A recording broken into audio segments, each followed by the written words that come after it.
देवा गुर्जर की हत्या के बाद देवाजी के पक्ष में कई लोगों के हाथ उठे थे पूरे जोश और हिम्मत के साथ न्याय दिलाने के लिए। लेकिन अब उन लोगों के जोश और हिम्मत का क्या हुआ? कहाँ गए वो सभी लोग? कहीं लोगों का वो जोश और हिम्मत मात्र एक पाखंड तो नहीं था?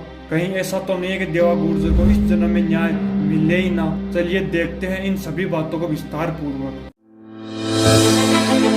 इन दरिंदों को फांसी होना चाहिए, नहीं तो यहाँ आंदोलन और भारी तरह से हो जाएगा। गाड़ियां जलाए, थाने जलाने पड़े तो मंजूर है मुझे। देवा गुर्जर के परिवार को न्याय दिलाएंगे।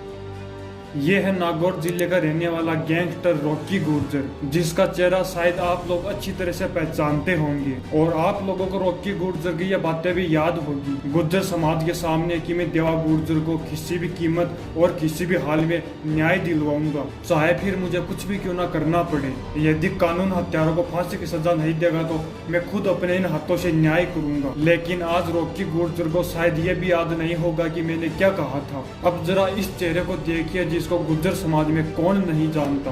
राजस्थान में नागौर जिले के बरन गांव के निवासी हनुमान बेनीवाल, जो एक भारतीय राजनेता है, इन्होंने भी साफ साफ शब्दों में कहा था कि वे देवा गुर्जर को किसी भी हाल में न्याय दिलवाएंगे।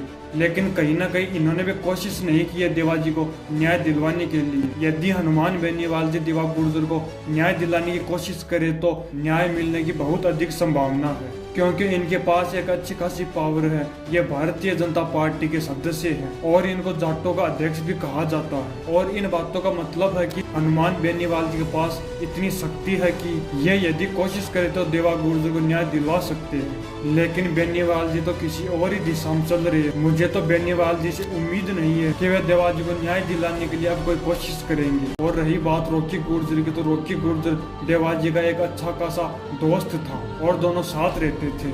लेकिन अब तो रॉकी गुर्जर भी ठंडा पड़ चुका है। जिस व्यक्ति ने न्याय की गुहार लगाई थी वो सभी व्यक्ति अब अपने अपने कामों में व्यस्त हैं। और कई लोग तो ऐसे भी मौजूद हैं कि जो चाहते ही नहीं है कि देवाजी को न्याय मिले। अब देवा गुर्जर को न्याय तभी मिल सकता है जब ऊपर वाले की कृपा होगी, वरना आज की दुनिया में लोगों से उम्मीद करना व्यर्थ है, कोई फायदा नहीं। तो चलिए मिलते हैं देवाजी की किसी अगली वीडियो में और चैनल को जरूर सब्सक्राइब कर लीजिए।